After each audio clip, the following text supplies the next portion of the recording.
As Steve Hellwagon so aptly showed us on Twitter, the day after, there is life after Michigan. But even in a football sense, it's a different era, and there is life after Michigan and football to be played. Welcome into Buckeyes Live right here at the Voice of College Football. Tony Gerdeman right next to me. BuckeyeHuddle.com is the place to be to catch Tony's written work, and Buckeye Weekly, the podcast that comes out just about every day during the football season. So catch the latest and catch up with the last few podcasts from Tony. Tony, how you doing? Doing well, Mark. How are you doing? I'm doing all right. I'm doing okay. How are the people doing? The people are my daughter, who I don't want to misrepresent this in any way, watches next to no college football. And if she does, it's Ohio State. She watches the Ohio State-Michigan game, and she was calling for the firing. But she was calling for the firing a couple of years ago. I think after 2022, she was like, he's got to get out of here. He's gone. So, but that's my 25-year-old daughter. Doesn't understand a lot of what's going on. Not that she can't, doesn't have the capability, but yeah, she doesn't care to understand.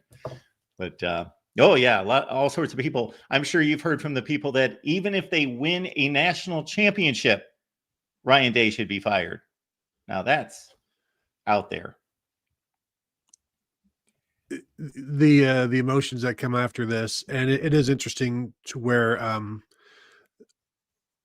your daughter, and I've been so dismissive of all of the callings for firings because it's been out there since 2021 and 2022, and it's just emotional. So I automatically have this bristle when we all want everybody fired for everything, and sometimes almost nothing. And this is not nothing, certainly, but there is still more on the line for Ohio State now. And it used to be that if you lose to Michigan, your season was pretty much done. Now we know that you lose to Michigan, and really all you've lost is the Michigan game. And even winning a Big Ten championship game or playing in a Big Ten championship game is not all that it's cracked up to be. Georgia doesn't want to be playing in the SEC championship game right now. Like there are benefits and costs to the college football world right now and playing in a conference championship game. I'm not saying Ohio State was fortunate to lose to Michigan, but losing to Michigan, the season isn't over. The year is over in terms of, well, now you've got 365 days of dealing with Michigan, having that win over you and dealing with Michigan fans. And for so many weeks of not having Michigan fans on this show, I'm sure that is probably going to change for the foreseeable future, and having them in the chat and things like that. So you've allowed that to build up again. But I don't, and I've said it before. I said it after the last Michigan loss and probably the last loss, the loss before that. Ohio State coaches don't get fired for losing to Michigan. John Cooper didn't get fired for losing to Michigan. He got fired for losing the program. And that was in 2000. And that was after 10 losses to Michigan. And so this is 4 straight. And now you're going to go on the road next year, assuming the game happens. And that's an opportunity that it's going to be a tough place to play next year, because on the road it always is. And it's a tough place to play at home as well. So losing 5, I mean, I don't know that the narrative changes in terms of, yeah, but there's still more to go. There's still more on the line. But it just comes down to how upset are the boosters? Is the money still coming in? And if the money is still coming in and there are still 103,000, let's say, in the stadium for the playoff game, and Ryan Day wants to be at Ohio State, then he'll be back at Ohio State next year. I mean, I asked him yesterday, do you plan on being at Ohio State next year? And he said yes.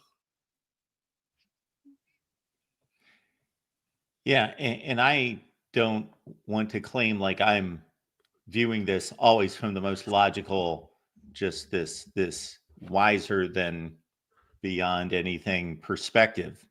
The emotions run through me as well, a lot less than they used to. And I would have told you in 1995, or even more recent than that, I would have said, yes, I'd rather beat Michigan. This is the most important game of the year. by far. It's not even close. This is everything. Rather beat Michigan, go 7-5, than compete for a national championship. And this is not an intellectual change that I made. Like, I decided one day, okay, I'm going to change my thinking, and now this game isn't the most important and the playoff is more important. It's just, I feel differently about it. And I see maybe the Georgia experience of 2022, even though they didn't pull it off, was the experience of, okay, this season can be more than salvaged. It can be a triumph, a championship. And yes, the Michigan game will always be the Michigan game to a large extent, but it's not what it used to be. And that there is more football to be played, and a national championship would be the ultimate. Yes. It'd be an okay Band-Aid. It would be okay. Steve, how you doing today? I'm doing good, fellas. What's going on in the world? Well, I think we've got a few things to talk about. We started down the Michigan trail. So let's get to the nuts and bolts. Not that you guys haven't talked about this a million times. And I didn't intend on doing a post game immediately after, because we got our Ohio State channel, we got our Michigan channel, but I thought, hey, I'll meet this head on. And as soon as it hit double zeros, people will want to talk to me for whatever reason. So anyway, it was a lively banter for 3 hours.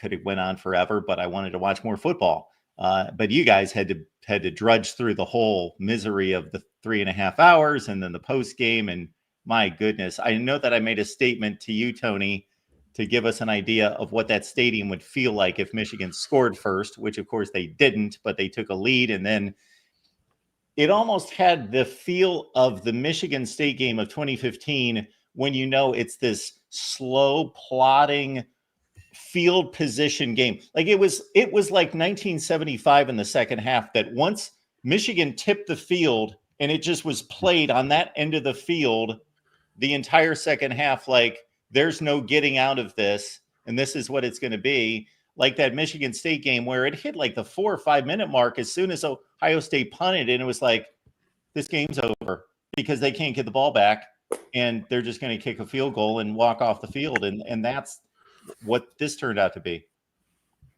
Yeah, there were so many turning points in this game. And, I never once, and I've said this several times since the game, harbored a thought that Michigan had a chance to win that game. In fact, for months, people asked me, if he lost a fourth straight game to Michigan, would they get rid of him? And I'm like, well, first of all, that can't happen, because Michigan's terrible and they can't beat Ohio State even on their best day. Well, that was all proven false, because Ohio State played their worst game of the season by far, at least offensively.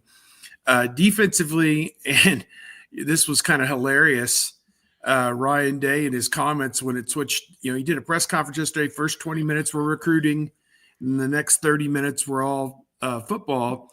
And like one of the first things he had to stipulate at the beginning was how great the defense played. It was like, we're going to talk negative things about Ohio State football for the next 30 minutes. But the one area of this program that is hitting on all cylinders right now is our great defense. And that's not to say, Michigan did sustain those drives. I think an 11, an 11, and a 15-play drive against that great defense. But, all of that only produced 2 field goals. The touchdown they got was essentially a pick six. The guy returned it to the 2-yard line, and they took 2 plays and plowed it into the end zone. So you subtract that play, and as we've been saying for weeks, the pick six against Penn State. In the last 6 games, Ohio State's defense has given up like 6 points a game. I mean, it's absurd how great they've played. And that's what gives you some hope, I guess, going into the playoff, that you're going to bank on your defense holding the opponent down and just hope that your offense can muster 24 points. And, it was a perfect storm. The field goal kicker missed 2 kicks. The quarterback threw 2 bad interceptions. The offensive line played its worst game of the year. And the play calling was just so, ridiculously awful. This is 2 losses this season, both of them on the coaches, that Jim Knowles debacle at Oregon, and now this Chip Kelly, Ryan Day debacle against Michigan. And, they say there was a players meeting Saturday, Sunday at some point, probably on Sunday. and allegedly people aired out their grievances or whatever. If I were those seniors, I'd put it very plainly, we're going to play these games, but I can't use really, really foul language here. Don't bleep it up anymore is kind of what I would have said if I was one of the seniors is, get it right, guys. And, there's a lot of problems with this program. Still a lot of schools would kill to be 10-2 and in their position, 6, 7, 8 seed, whatever it's going to be for this playoff. And, I guess we'll go from there. Yeah. Relative problems, first world problems. First world problems, yep. For Ohio State with all of that. Mark, we talked about it, I think maybe before the show, about the blueprint for a loss, and Ohio State followed it perfectly, because we all talked about, if the unthinkable happens, what would it look like? And, it's turnovers, it's a field position, it's special teams. And after the game, I said this game essentially came down to 4 special team miscues, and it's the 2 missed field goals. It's Caleb Downs losing a punt in the sun and letting it bounce and costing them 30 yards and dooming them to starting a possession at the 6 or 7 yard line. And it's the kickoff return to start the third quarter that Travion Henderson let bounce. And that started them at the 6 or 7 yard line. And they even moved the ball out from that. But if you have better field position to start that drive, things go better. But give Ryan Day credit yesterday for admitting every question that he got was like, well, do you think you guys should have done this instead of this? And why didn't you do this? And he was like, yeah, we should have done that. And yes, tempo would have helped. And this would have been running outside more would have been better. And we shouldn't have run inside so much. And so there wasn't this like, well, actually, if you look at it, he wasn't dealing with any of that. He was basically admitting the mistakes that everybody saw and everybody was seeing in real time and wondering, why are you choosing to do this? And why are you continuing to run up the middle and things like that and run on first down? And just there was nothing going on first down with the run. But they still kept trying. And then, things were going better with the pass. But even then, people are like, why didn't you throw more? Why didn't you throw more? As Ryan Day said, Will Howard threw it like 33 times, which was the second most of the season. And he also had his worst game of the season. So, throwing is working, but also you're asking somebody who's having his worst game to continue throwing. And he had 2 bad interceptions, one before he got hit and left the game. So it wasn't all like he only played poorly after getting hit. He threw a bad interception before that. And, yes, it was cold and windy, but it was cold and windy for Michigan as well. And they were able to kind of put their quarterback in the back pocket and just take their 3 yards and a cloud of dust. And basically they didn't care how many, weren't so focused on like, we don't need 28 points. We don't need this. We'll just continue to let Ohio State do what they think they have to do and play into our hands and go from there. And 2 of Michigan's scoring drives were 2 yards and 3 yards. And that was 10 points for the Wolverines. So as I've said on this show all season long, if you don't give the game to Michigan, they can't beat you. And Ohio State gave the game to Michigan and they lost. Do we think that Ryan Day believes that they have to win a certain way to prove something? So there's the nature that football's physical, always will be. I totally get it, but it's also a game of athleticism and skill and speed. And that's what Ohio State has. And yeah, you need to be physical, but do you need to play into their hands? I don't know if that's true. I don't know if Ryan Day is consciously thinking, I want to win a certain way. I want to show them that we're tough, or people are just putting that on him because of what's been said in the past.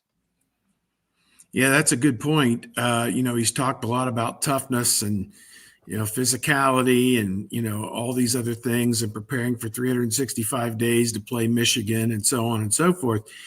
And, at the end of the day, 0-4 is 0-4, and the numbers just tell you the story. I don't have the exact numbers in front of me, but I can tell you that in 4 games, Ohio State versus Michigan, Michigan's averaged over 200 yards rushing in those 4 games. Don't have the exact number. I think it was 235 in the 3 games going to this one, and they were just shy of 200, I think, in this one. And then in the fourth quarter of the 4 games, Michigan's averaged over 100 yards.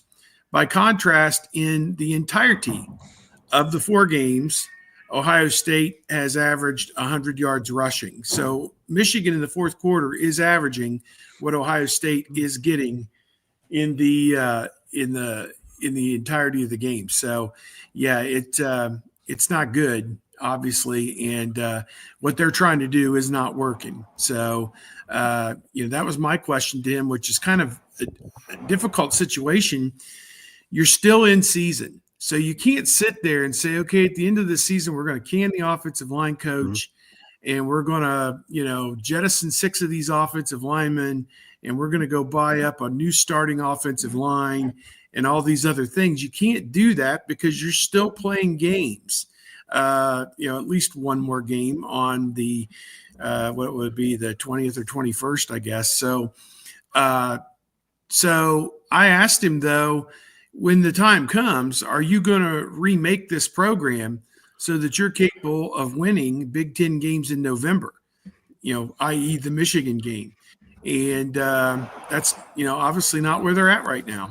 So, well, it becomes a self-fulfilling prophecy of if you think you have to win this way and you're not built to do that, then you're not going to win that way if you keep trying. So why don't you go and win the way you're built to win? And that would have actually played into Michigan's weaknesses, but because square peg in a round hole. Okay. And so, Mark, you ask if Ryan Day feels like he has to win this game. I think he did, and now I think that maybe has finally been beaten out of him with this last loss. That maybe it's, just go win the surest way, go win the way that you can do it. And if next year that's because they have a better offensive line and you can run the ball, great. But if it's not, you got to do it the best way that you can. And this one, and he said it after the game. And if you view this as an excuse, you're just ignoring reality. But losing your top 2 offensive linemen finally caught up with them, and losing Seth McLaughlin, losing Josh Simmons, not having those 2 guys there who are going to be in the NFL next year.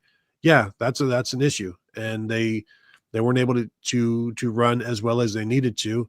And so it caught up with them, and they tried to put something together that would work, and it worked against Indiana. But when you try to take what worked against Indiana and then employ it against Michigan into Michigan's strengths, don't be shocked if it doesn't work. And that's why Ryan Day said it yesterday. They're looking to change up the offensive line to find a better version this in 3 weeks. And I do think they need to change some things, and they will change some things because it wasn't good enough against Michigan, and Michigan's not one of the better teams that they will be facing in the playoffs. Yeah, when I see Quinshon Judkins and Travion Henderson continue to struggle to get yardage, I know that they're not perfect players, but obviously when there's blocking up front, they will hit the crease, they will hit the seam, they will make something out of even just a push. And again, it's not that they can't make mistakes or not read something wrong up front, but I think they're pretty much proven to be, I think it's the best backfield in the country put together. But man, the rushing situation was anemic. Maybe 2 rushes to the outside. One was on a semi trick play with Devin Brown behind center to gain any kind of yardage in the running game. The speed option that showed up once for 17 yards and was never shown again, which was also baffling to me. Yep, they had several plays that worked. The screen pass to Henderson was a good one. The 4th down play was a good one with the tight ends blocking out in front of Judkins. And the option to the outside caught Michigan unawares and picked up good yardage. Again, quoting stats that are readily available out there, they ran between the 2 guard gaps 17 or 18 times and netted 17 or 18 yards. So the defensive tackle had eight tackles. The other one had 5 tackles. I mean, they made those guys, like I used to say, J.J. Watt, when he got drafted years ago, his draft reel contained him beating Shugarts on one play, Brewster on another, and Adams on a third. And these guys, draft tape on draft night will be, catching Henderson and Judkins coming right into their lap, one play after another, after another, after another, after another, getting off Tegra Shabola to tackle Judkins at the line of scrimmage. I know out of 28 run plays, 16 of them went for 2 yards or fewer. So that's negative yardage, 0, 1, or 2. 16 of the 28 running plays. I mean, that, again, so absurd. You just shake your head. Again, why did you keep trying to put a square peg into a round hole? How much time was left in the game when they ran that draw play on 3rd and 8? I think at their own 15 to 20 yard line. Yeah, like seven. It's like 7 minutes left in the game. Yeah. And then they didn't go for it on 4th down there, which with the way your defense was playing, it was 4th and 1, and it was a tie game, and you have to win the game. And when you punted it away into the wind and gave them the ball at the 40-yard line, you had to hope that you could get a stop. Well, you left your defense out there for dead. The defense was on the field for 21 of the 30 minutes in the second half. And, they finally give up a few first downs and they kick the winning field goal. There was a pass interference penalty that moved the ball down.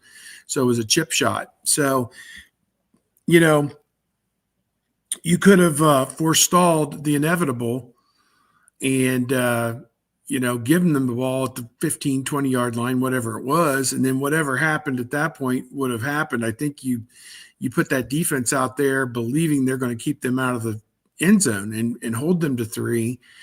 And yeah, you give them the go-ahead points, but you give them the go-ahead points with like 7 or 8 minutes to go where you still have the time, that was maybe a better bargain to try and go for it on 4th and 1. But then they would have screwed that up. So, who knows? You put it away. Yeah. This coach and this staff, they have no gravitas. When Jim Tressel and Ohio State lost to Florida, that terrible game in 2007 national championship, the 2006 season, 41-14, they were heavily favored, go in there 12-0, get beat. And he didn't meet with the media for 6 weeks. I mean, he did the post game, but did not have a press conference till signing day 6 weeks later. Here's Ryan Day. He showed up yesterday, 4 days after his crushing defeat. The difference, Jim Tressel had won a national championship and had 4 wins over Michigan to his credit by that time, maybe 5, I don't know. And 5 wins over Michigan to his credit at that point.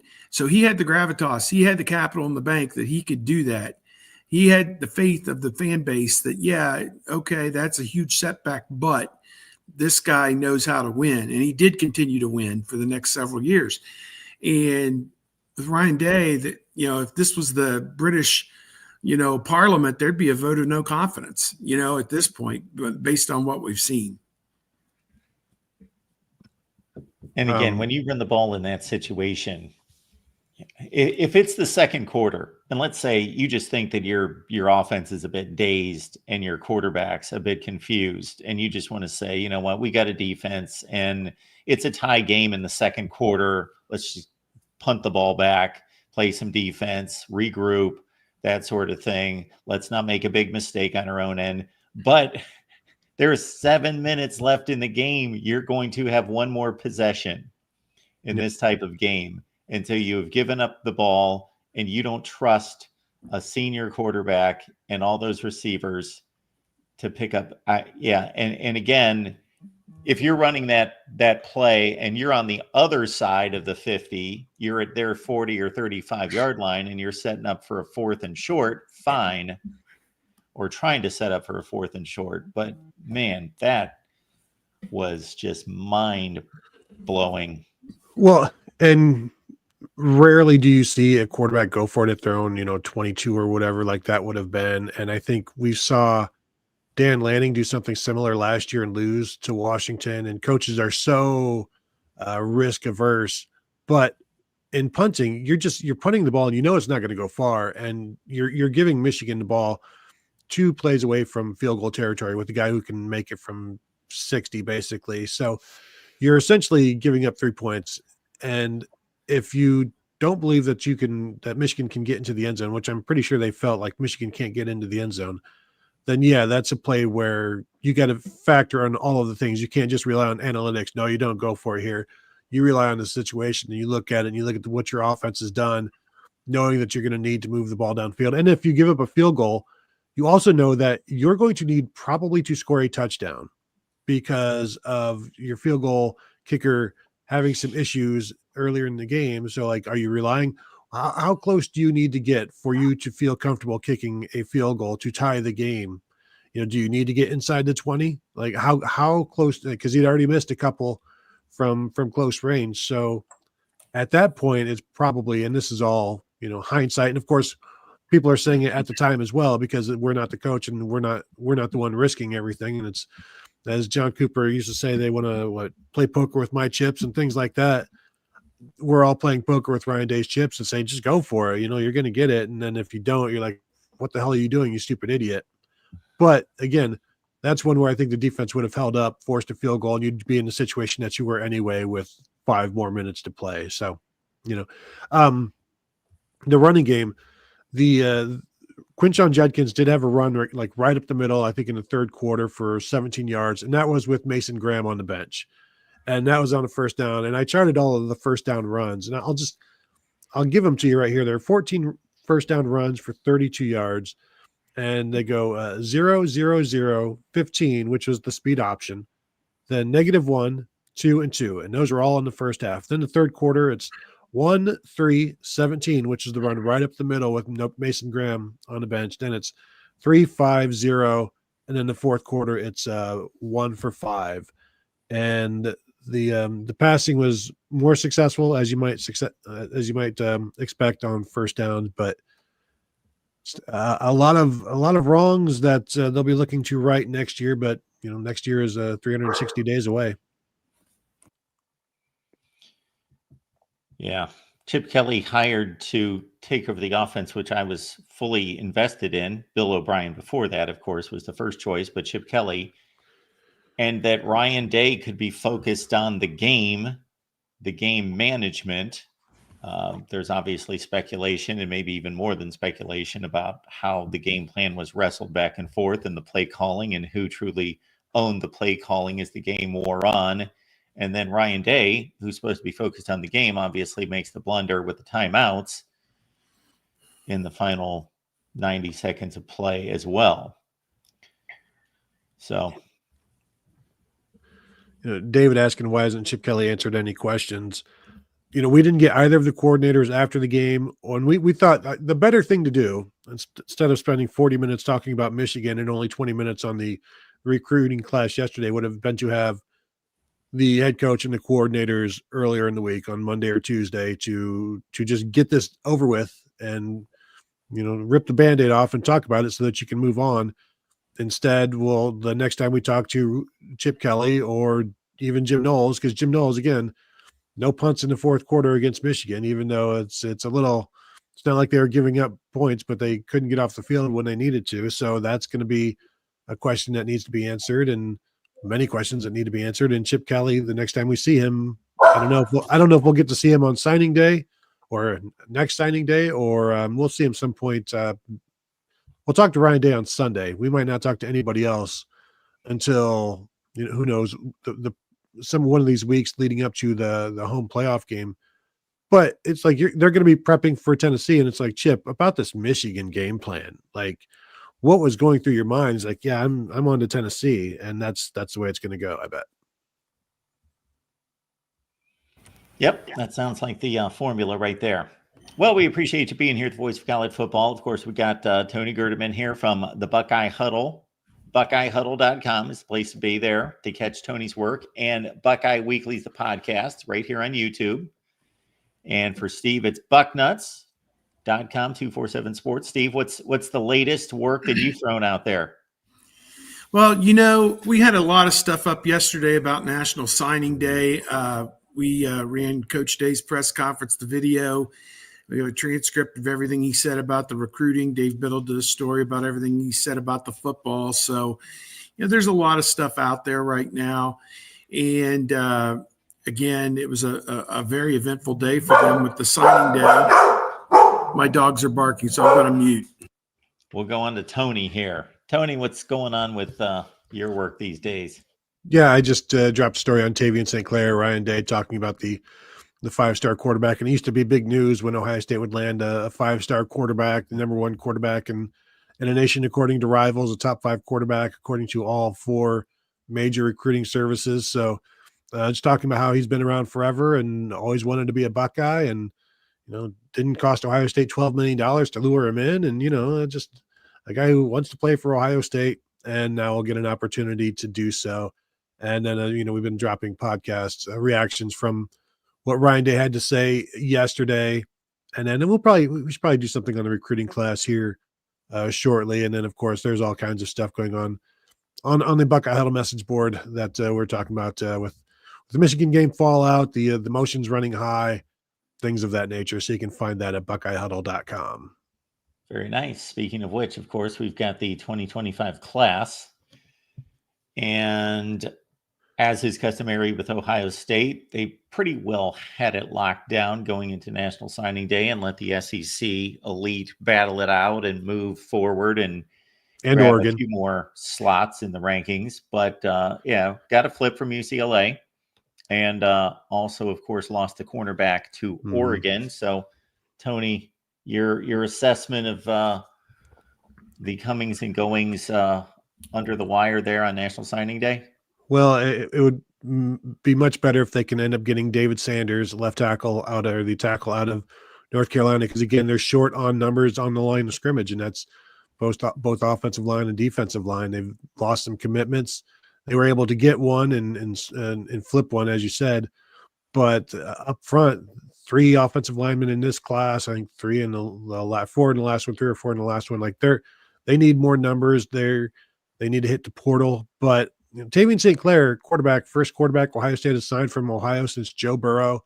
They've only offered a couple in Ryan Day's tenure as Ohio quarterbacks. I think Drew Aller got one late, and that one wasn't going to fly because I think that was Dylan Raiola at that point, or Quinn Ewers. I think maybe was it all runs together. So they got in on him too late, and then they offered Ryan Montgomery from Findlay and Tavian St. Clair from Bellefontaine, and St. Clair committed first, so he goes there, and then you've got Ryan Montgomery off to Georgia. So they've built the class around him, and St. Clair has been recruiting. He's been he probably already has the biometric thumbprint scanner that he can just get into the facility. Probably been that way for a while now, because we've seen him. We saw him at camps. He was at camp last June, and he was this past June and competing and just not competing, but repping of like 2026 guys and 2027 guys. And I still go back to the time that he was there the same day as Dia Bell, who was like a 4 or 5-star 2026 quarterback, I believe. And St. Clair would go first, and then Bell would go second. And then about 3 days later, Bell committed to Texas because I think he saw the future at Ohio State and didn't want anything to do with it. And that's what St. Clair does. He's a big NFL-looking guy already, and he's gotten better and better every single year, so I don't expect that progression to stop. But I also don't expect him to be needed next year. Maybe as a backup. Yeah, it's a great class. I like St. Clair. I tend to doubt he's going to come in and compete to start next year. It would seem like that's Julian Sain's job to lose, perhaps. Devin Brown may push him. I don't know. But going to be real interesting in these parts to see which quarterbacks or which players enter the transfer portal when that day comes, open. And Ohio State did a very nice job with this class. You've got several of the top guys up there. Devin Sanchez from Houston, Texas. He was kind of a ringleader with this class, a cornerback, a national top 10 prospect. Carter Lowe is a borderline 4 or 5-star offensive lineman, like 37, 38th in the country overall, from Toledo Whitmer. And he's the kind of offensive lineman Ohio has not produced in the last several years. That high-end offensive line prospect might be the best one in Ohio back to Paris Johnson like 5 years ago. if they get that kind of production out of Carter Lowe, where he starts a couple years or whatever, then that would be great. They talked about him being a tackle or a guard, so that's good. And then Fahim Delane, the other guy you have mentioned there, he's a safety from Maryland. He's outstanding as well. You lose Lathan Ransom. You do have some safeties on the roster, but Delane could be in position to be in the 2 deep, perhaps even as a freshman. And Quincy Porter, they took 4 wide receivers. Quincy Porter, as you scroll down there, from New Jersey, could be the best one of the group that they took. You got 3 defensive guys on that screen as well. Riley Pettyjohn, a linebacker from Texas. He's listed there 215. I think he might be closer to 230 now.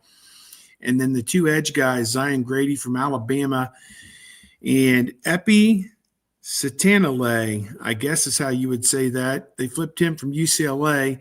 He's from St. John Bosco in Bellflower, California, Southern California. They flipped him. So they lose a Tui Maloau and they add a Satanale. So there you go. That's good. Anthony Rogers, a guy who was committed to Alabama previously, and he kind of fits that Curtis Samuel maybe hybrid role that could line up in the backfield some downs and line up as a slot receiver. Bo Jackson, you scrolled off of him from Cleveland's Villa Angela St. Joseph. He's been a big-time running back up there for a few years. How do we say, is it Bodpin? Is that how you say it, Tony? Yep.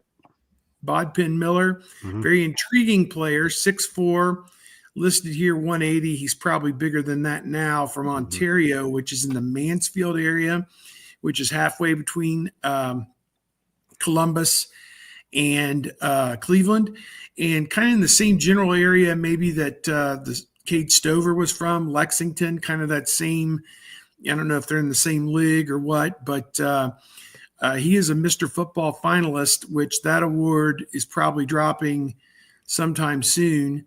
So is Tavian St. Clair as well. So Bodpin Miller was an outstanding runner and a quarterback at Ontario, has never caught a pass in a live game, and Ohio State has him slotted as a wide receiver because he came in at camp and ran some outrageous 40 time for a big guy. And now Brian Hartline's going to take that clay and mold it into another first-round NFL draft pick. So he's got all the tools, Bodpin Miller. So Tarvis Alford signed late in the day yesterday. There was some maybe suspicion he may go elsewhere, but he ended up sticking with Ohio State. So I think it's a very good class, complementary class to what they brought in last year. And, having said that, I do believe they're going to have to go wholesale into the transfer portal and buy some guys, a couple of starting offensive linemen, a couple of starting defensive linemen, maybe a starting defensive back. I don't know, maybe a running back to come in if Judkins decides to leave. And they're going to need some help out of the portal. Yeah, the offensive line is going to be the key there. The problem is everybody's looking for offensive line.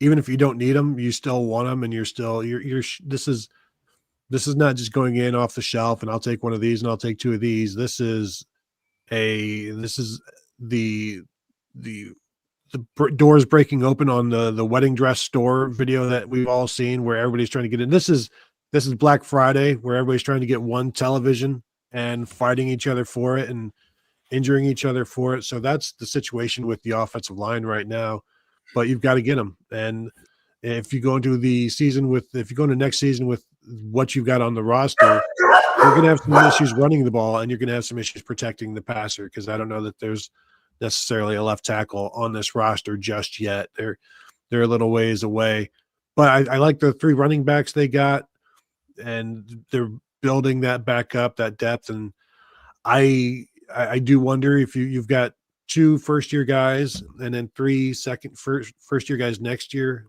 So you'll have 2 sophomores, or really redshirt freshmen, a sophomore, and then 3 true freshmen. Will they go into the portal like Steve said? If there's somebody that is willing to do that, I think James Peoples is plenty good to start. But do you want somebody that is just a veteran presence in there. Wouldn't shock me if somebody comes in to do that. And we've already seen Quinshon Judkins come in and, be perfectly comfortable running 1A and 1B with Travion Henderson. So I expect that he's gone. And really, do you pay to keep him when you might have more pressing needs on the offensive line? Because that's also a thing. Like where do you allocate your money? And I don't know that right at this point it should be on the skill side of things for Ohio State. It should probably be in the trenches.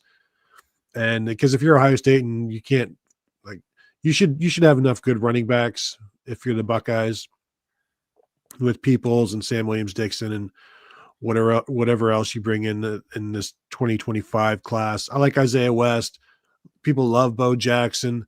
Turbo Rogers is a quick, fast dude. I mean, you don't call him Turbo because he's slow. And then the receiving core, like bringing in 4 guys is great. I don't know how quickly any of them are going to get on the field. I think Quincy Porter is the best of the bunch, and he can play and he can get in there. And Des Jones is a slot guy that could factor in somewhere. But you also have to keep in mind, Ohio State has now lost their entire 2022 receiving class to the portal. And granted, there's only one guy remaining in Kojo Antwi, and he's now gone. He hit the portal. So that's 4 guys that would be seniors this in 2025 that aren't on the roster. Jaden Ballard would be a 5th-year senior on next year's roster. He's gone. So you have a thin room, and yeah, it's top heavy, and you've got some really good guys. You got Jeremiah Smith and Carnell Tate and Brandon Ennis, Mylan Graham, Demarion Witten. Like, nobody's going to be feeling sorry for Ohio State. But does Brian Hartline and Bryson Rogers, who Ohio State signed and lost to the portal, and Brian Hartline went and got him back. So does Hartline finally go into the portal for somebody that he didn't initially sign? Like, he went to the portal to get Bryson Rogers, but that was his guy. Do they go into the portal looking for some more proven players or some more guys that they recruit? Because that's also a thing that happens now, like where you finish second for Caleb Downs or Julian Sayin, and then it's like, well, now there's an opportunity for you to come here to Ohio State. Are you interested now? So you get that second time around. So we'll see if they can add anybody in next month or in the spring when that window opens. But overall, really good linebacker class, 3 tackling machines, but the offensive line and we'll see on the defensive line. I'm not sure that anybody is ready to go immediately on the edges, which is also a concern when you're losing Jack Sawyer, and probably, I assume, Mitchell Melton is finally gone, although he may actually have he actually has another year if he can, if he wants medically, I believe. But Jack Sawyer, JT Tuimoloau are gone, so you need to rebuild that. Maybe that's CJ Hicks if he sticks around. I don't know. With everything that's happened. And Ryan Day said yesterday that they're going to be shifting some things around with their defensive fronts as well. So just keep that in mind also. Yeah, I'm curious about the statement from Ryan Day about the offensive line and what he truly means about what more can they do? They can't find anybody else, pull anyone off the bench. I can't imagine that there are too many more options, or if it's just about changing positions or changing play calling to try to mask deficiencies up front.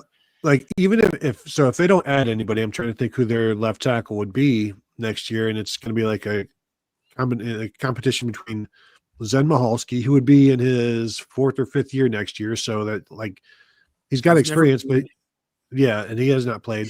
You got Deontay Armstrong is a tackle. Ian Moore has played right tackle as a true freshman. Maybe that's a guy.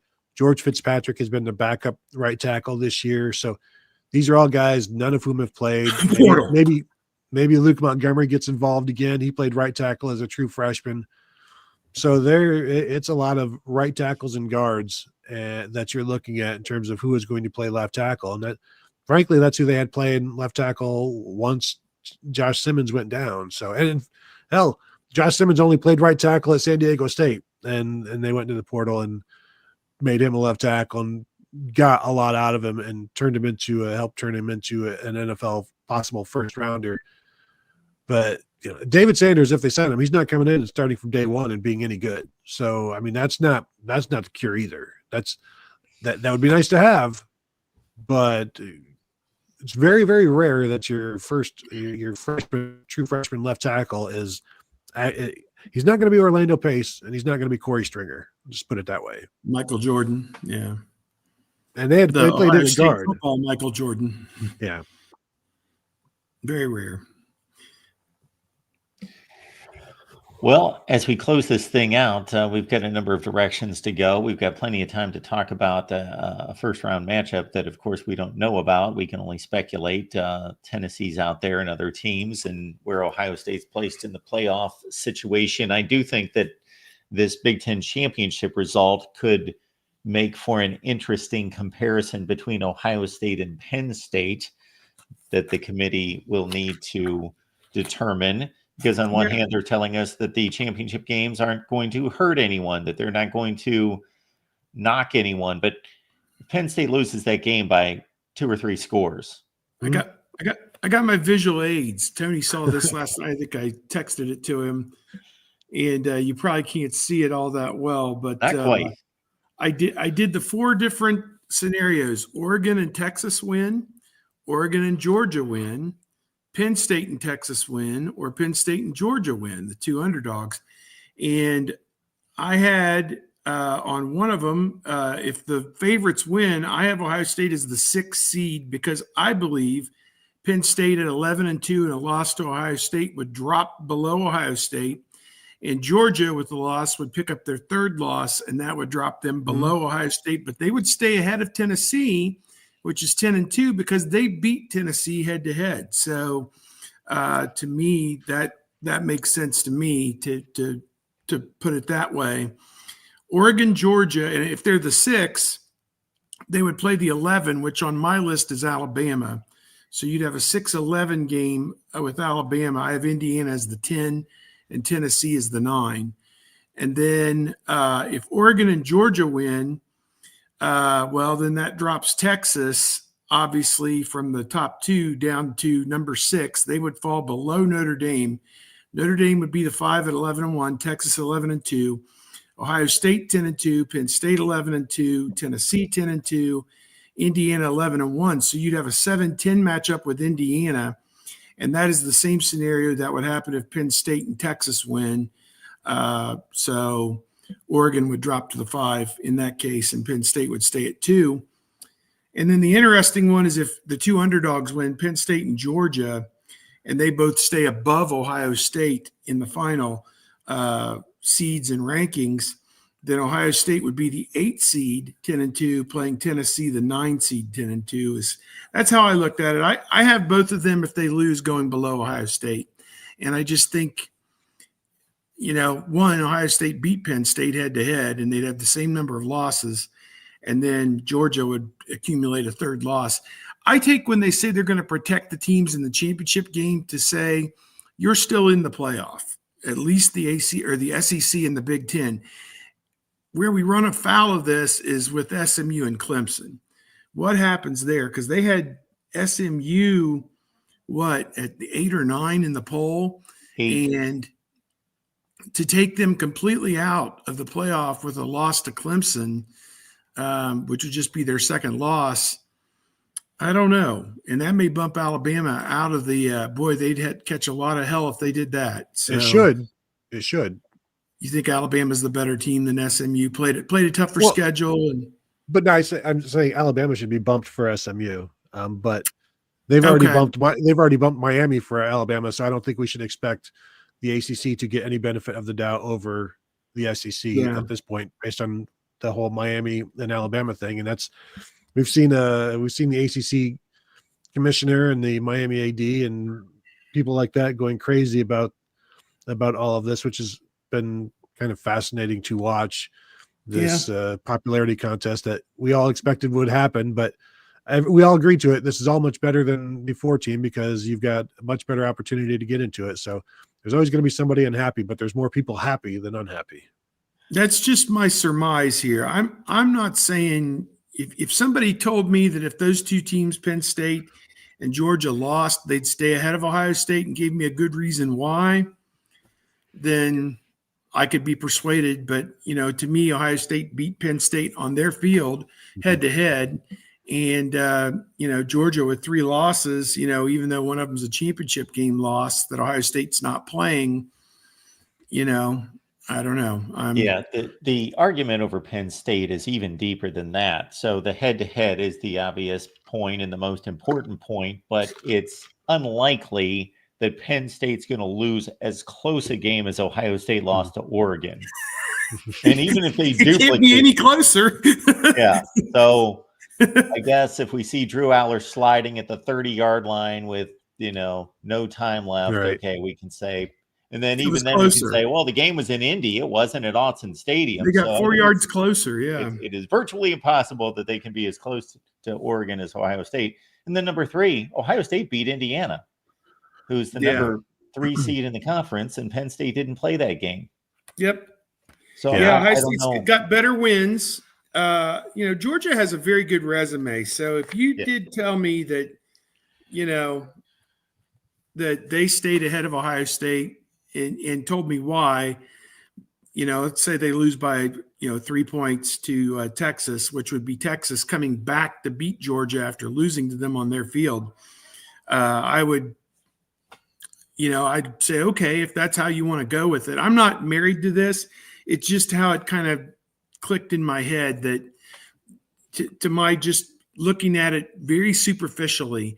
I mean, I gave you all the information I had when I made those decisions, and there may be deeper cases for and against all this stuff, but it looks to me like they're going to be playing Tennessee, Indiana, Alabama, outside chance of the Big 12 champion, maybe SMU if they lost, but that's kind of how I crack it up right now. No, I got Ohio State hosting Tennessee behind me in the snow, and the Buckeyes are up 31-10 in the 4th. If you want to know how that game would go, it's hang on, Sloopy, and the gang's all here, and you know, hey, who's next, and how do we get to what are we, the 8th seed in that scenario? Probably, yeah. I guess this would be an 8-9. How do we get to the Rose Bowl? How are we all going to get to the Rose Bowl? So, our guy Pat Murphy asked on the teleconference, like, do you guys take into account that rivalry games are different and losses in rivalry games are games, and Ward Manuel understood, and they know rivalry games are not just this is not losing. Ohio State losing 13-10 to Michigan at home is not Ohio State losing 13-10 to Minnesota at home. Like there's a little bit more appreciation for it, and nobody has a better loss than the Oregon game, which the committee almost views it as a win at this point. So yeah, once you start to compare, because right now Penn State is not being compared to Ohio State. Once you add in that other loss, that second loss, and now Penn State falls to Ohio State's level, then you look at that. The head-to-head's not the end-all be-all, but when the committee wants it to be, it is. And if they don't want it to be, there's always other ways around it. There's always another avenue. It's like there's always the transitive way around putting somebody ahead of somebody else. But I would be pretty surprised if Penn State stayed ahead of Ohio State, and frankly, be a little bit surprised if a 3-loss Georgia stayed ahead of them as well. So yeah, I think regardless, they're going to get a home playoff game. What I would also like to see is, SMU loses a close one and Clemson steals a bid. It shouldn't be from SMU. It should be from somebody else, not a 3-loss SEC team. Especially after getting blown out by a bad Oklahoma team. Like, come on. Not that any Ohio State people should ever will be like fight for Miami's rights to party. You know, it's like, but this is the situation we're in. So I'm the dissenter in the room on that. Even though I think Alabama's 2 of their 3 losses are deplorable. The Oklahoma game, Oklahoma's not.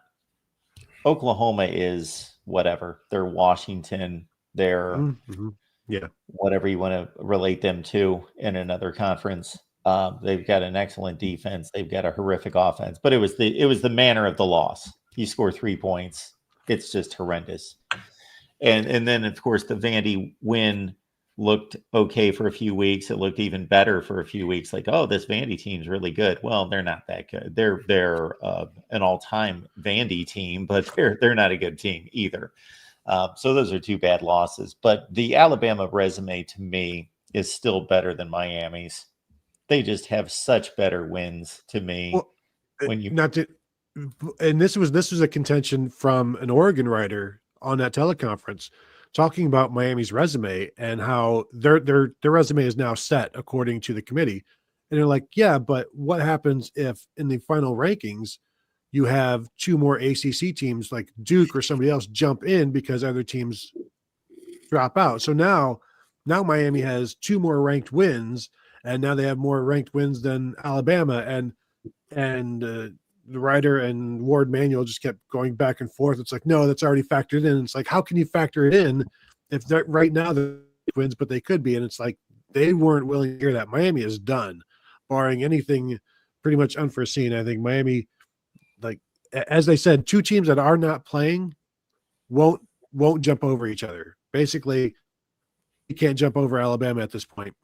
But then the point is like, yeah, but what if the two wins, the win over Miami and then the win over somebody else in the ACC, which is close to being a top 25 team. But what if that becomes a top 25 win in the final iteration?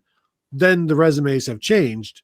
So what if Miami's resume is now better than Alabama's? And like they were not interested in hearing that. So I would not expect Miami to jump Alabama. Yeah, if we're being honest, everybody's resume is constantly changing, even if they're not playing.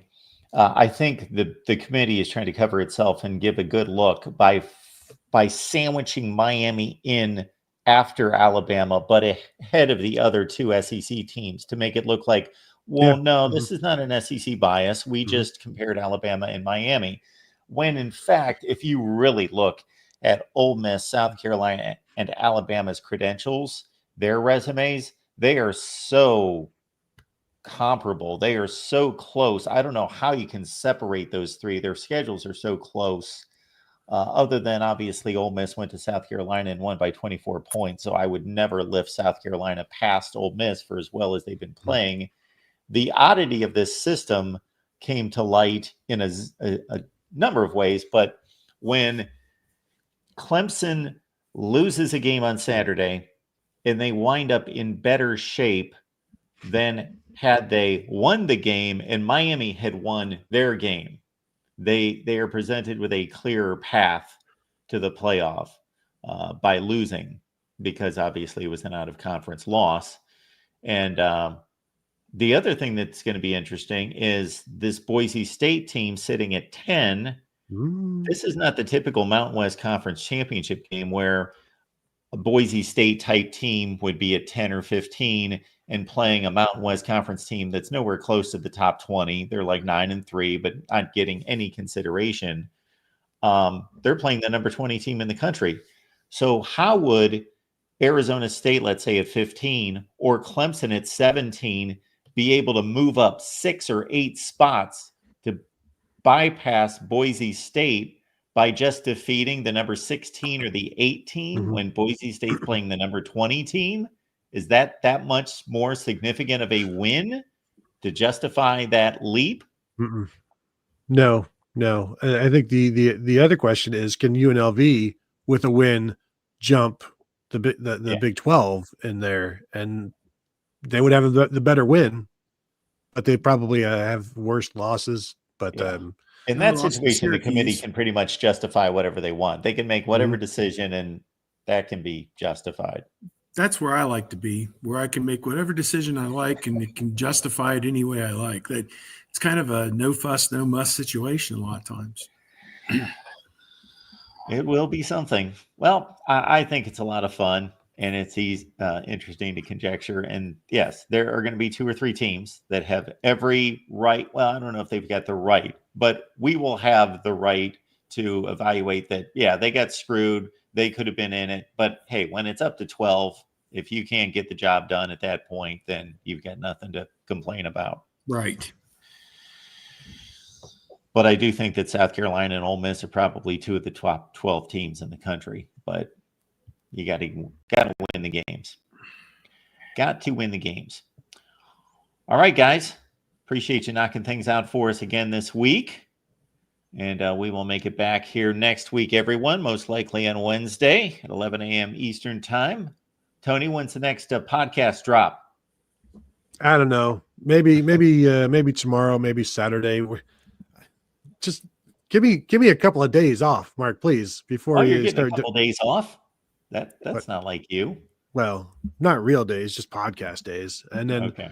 You'll be writing about the recruiting class and some more of the Michigan fallout from the quotes from Ryan Day. So you can find that at BuckeyeHuddle.com. Oh, we got our buddy Mike checking in here. Appreciate the contribution. Fire Day. Get someone from championship teams with as many wins over the Wolverines as Day. And from the Saban tree who took a basketball school to something Wisconsin? 10 wins. So he's writing us a riddle there. We're supposed to figure out who this is. He coaches at a basketball school. He's got more wins over Michigan. Is that Kurt Signetti? But Signetti would only have the same number of wins against Michigan. People tend to forget that first win Ryan Day has against Michigan. That's kind of been forgotten. Also, the Saban tree is not all of that. I mean, the Saban tree has some misses on it as well. Yeah. And we do understand that if Ryan Day does get fired, and I stated here right after the game, if Ryan Day underperforms in the playoffs and they fire him, I will not lose 1 second of sleep. I'll be fine. It's okay. If they keep him, I'll be fine. I think he's a good coach. It took Tom Osborne and Bobby Bowden forever to win championships and get past their rivals. 15, 18 years. They were given all sorts of time, and now they're complete legends. So I wouldn't be surprised if Ryan Day's winning national championships in year 8, year 10, whatever. But if he loses again, whether it's next year to Michigan or this year in the playoffs in the first round, and he's gone, I have no issue with that. But it would be unprecedented in regards to nobody in the history of college football has been fired with that kind of record or anything approaching that in any way, shape, or form. I do believe he'll be back next year. I think $37 million is a lot to raise in the drop of a hat. And I mean, they certainly have it, but they won't, loosen it up from where it is to spend it on this. And it would be totally absurd in this economy, this climate, to do something like that. So they need to have a great offseason. I'll just say that. They need, or he needs to win 2, maybe 3 games in this playoff to get some of his credibility and his gravitas back with the fan base, because, people are, I made this joke. He's 30 points below Biden right now in terms of job performance. And I mean, people, on our message board and on social media, people are, 100-1 anti-Day right now. And, that's kind of a hard place to be. Do you really want to be somewhere where you're not wanted? I mean, there at least people are portraying they don't want him, but if he wins a game or 2 in this playoff, they'll come around a little bit. Some of them will. The diehards will not. Until he beats Michigan, he is not truly the Ohio State coach. It's kind of like he ain't earned his black stripe yet. So, or he did have it taken off at one time, and now because he's screwed off in the weight room, we've had to put it back on. So, think about it in those terms. He's got to re-earn his black stripe at this point. Putting the black stripe back on the helmet of the head coach, who doesn't even wear a helmet. So throw that on social media. Like, oh, this player just got his black stripe back on again. He's not going to see the field anytime soon. Screwed off in the weight room. Yep. Mick didn't like it. That's another question for someday. You've had mixed methods for 15 years now. Where are we on that? Is this the way that we should be going? I don't know. Interesting. Topics for a future show, folks. Make it on back next Wednesday. And in the meantime, Tony's at Buckeye Huddle and Steve at Bucknuts. Guys, we appreciate it as always. See you next week. Yep, be good.